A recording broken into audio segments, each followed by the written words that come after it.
정부가 공동 개발 중인 한국형 차세대 전투기 사업 재협상에 돌입한다. KF-X의 시제기 출고 시점이 내년으로 다가온 가운데 8조 7천억 원에 달하는 개발비의 20%를 부담하기로 한 인도네시아가 2017년 하반기 이후 현재까지 약 5천억 원의 분담금을 체납하고 있어 어떤 방식으로 지급안을 제시할지 관심이 모아지고 있다. 18일 정부 관계자에 따르면 최근 박태성 주 인도네시아 대사는 인도네시아 프로보워 수비안토 국방부 장관을 만나 KF-X의 재협상안에 대해 논의했다. 당시 인도네시아 측은 KF-X 사업 분담금을 낮추는 방안, 자국으로의 기술 이전을 늘리는 방안, 분담금 대신 현물을 지급하는 방안, 체납한 개발비의 이자에 대해 면제하는 방안을 제시한 것으로 알려졌다. 이미 조코위 인도네시아 대통령도 지난 2018년 9월 한국을 방문했을 때 문재인 대통령에게 KF-X 사업 분담금 비율을 20%에서 15%로 축소해달라며 재협상 의지를 드러낸 바 있다. 최종 조율을 위해 우리 측은 방위사업청, 한국항공우주산업 등 10여 명으로 꾸려진 협상단이 오는 21일 출국할 예정이다. KF-X 사업은 40년 이상 운영한 공군 전투기를 교체하기 위해 최신형 국산 전투기를 개발하는 국가적 프로젝트다. 카이는 현재 상세 설계 단계를 통과해 시제기 제작에 돌입한 상태다. 시제 1호기를 내년 상반기에 출고하고 2022년에는 초도 비행시험을 시작해 2026년 개발을 완료한다는 계획이다.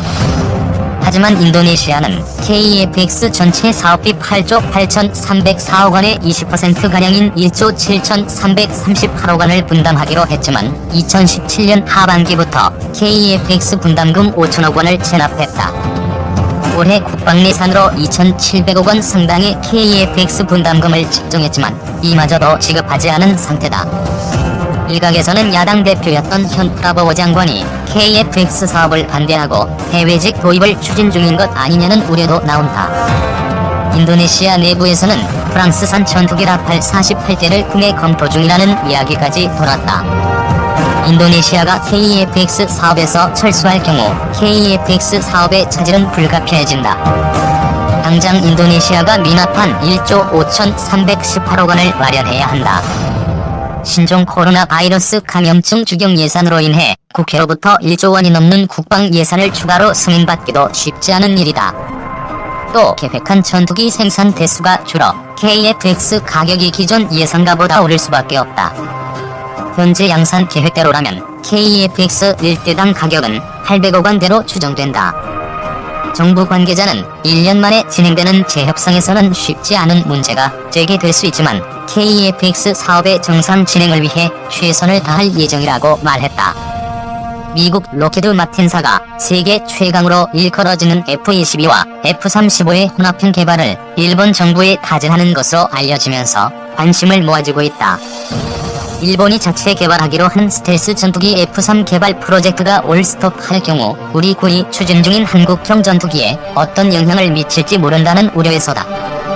7일 외신들에 따르면 일본은 당초 차세대 스텔스 전투기 F-3을 자체 개발하기로 했다.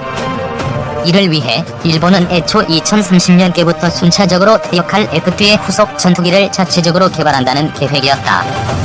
일본 정부는 FX 사업에 총 6조엔이 소요될 것으로 추산하고 있다.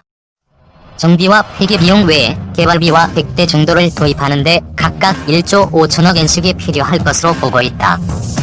일본은 개발에 이미 400억 달러의 비용을 쓴 것으로 추정된다. 일본은 작년 1월 F-3의 실중기 HDX를 X-2로 개명해 정식 공개한 바 있다. 이후 4월 첫 시험 비행에 성공했다. 지난 2009년부터 개발해온 X-2는 길이 14.2m, 폭 9.1m, 높이 4.5m로 탄소 섬유 전파 흡수제를 사용해 스텔스 성능을 갖춘 것으로 알려졌다. 일본 방위성은 X-2가 스텔스 성능을 보유할 뿐만 아니라 F-35에 비해 기동성이 높다고 주장했다. X-2는 작년 4월 첫 시험 비행 이후 10월 31일까지 총 32번의 시험 비행을 마무리한 상태다.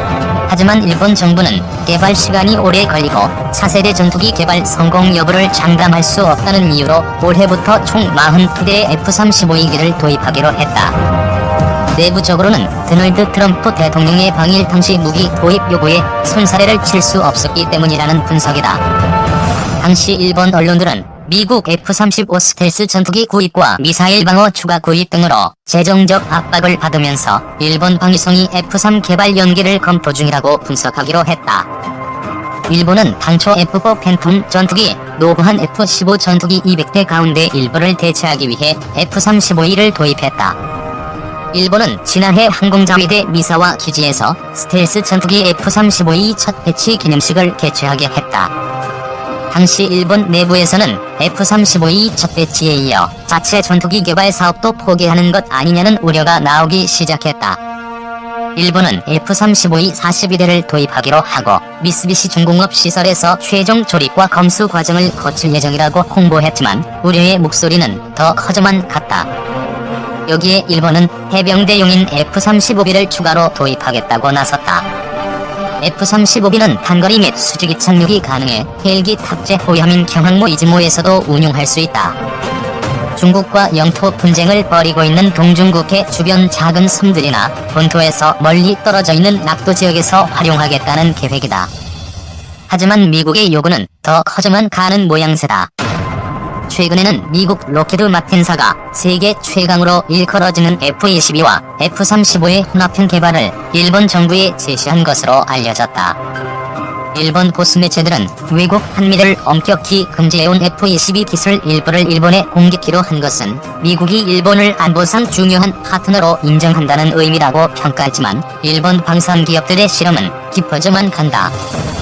무역과 안보를 저울질하는 미국 정부의 속셈도 드러낸 것이라고 지적이다.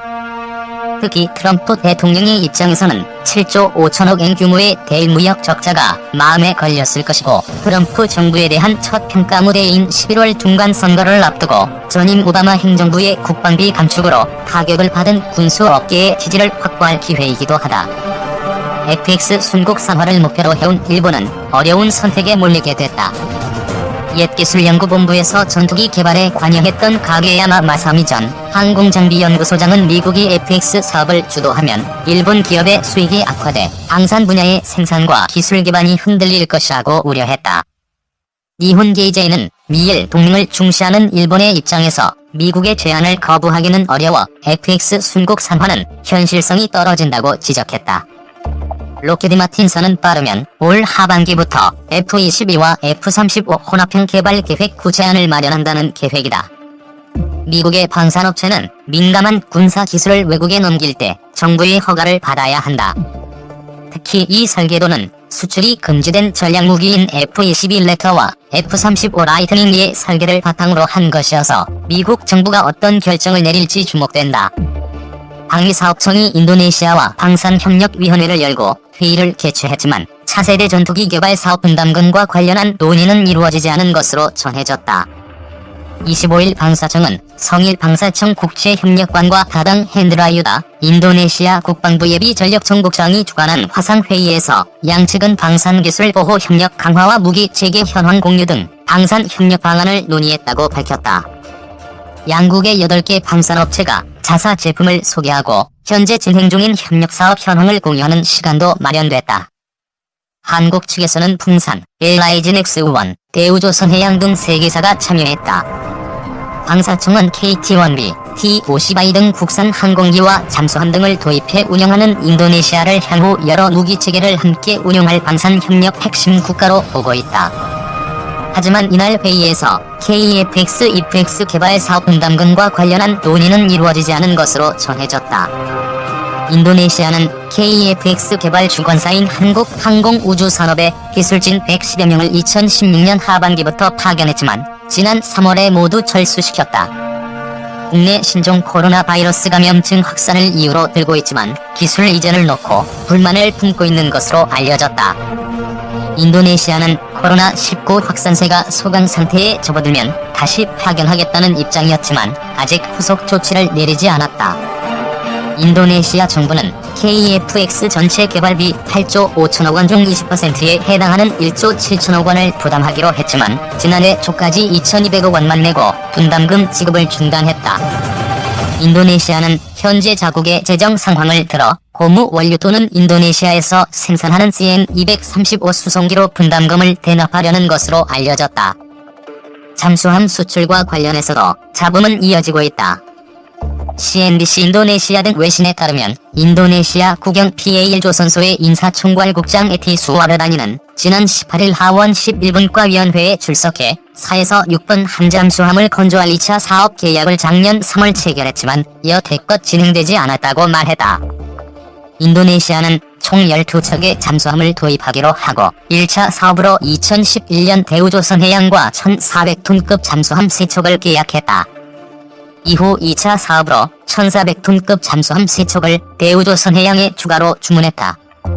하지만 지금까지 계약금 납입 등 2차 사업 진행이 전혀 이루어지지 않고 있다는 사실이 이번에 확인된 것이다. 인도네시아 국방부는 최근 프라보워 수비안토 국방부 장관이 지난 9월 잠수함 1차 사업과 관련해 자막 능력이 90일이 안되고 기복이 있다며 사업 수정을 지시했다고 전했다. 현재 대우조선에서 받은 기술 이전이 적고 더 높은 성능의 잠수함을 원한다는 것이다. 최근 현지 매체들은 인도네시아가 대우조선해양과 잠수함 2차 사업을 하지 않기로 방향을 굳히고 터키, 러시아, 프랑스 등 다른 나라에서 잠수함 계약 제의를 받았다고 보도하고 있다. 이를 놓고 일각에서는 인도네시아가 잠수함 추가 계약을 빌미로 삼아 KEFX 개발 분담금을 줄이려는 의도가 숨겨진 것 아니냐는 우려도 나온다. 방사청 관계자는 이번 회의는 양국 간 협의 채널을 유지하는 차원에서 이루어졌다면서 KEFX, EFX 개발 사업 등 개별 개발 사업은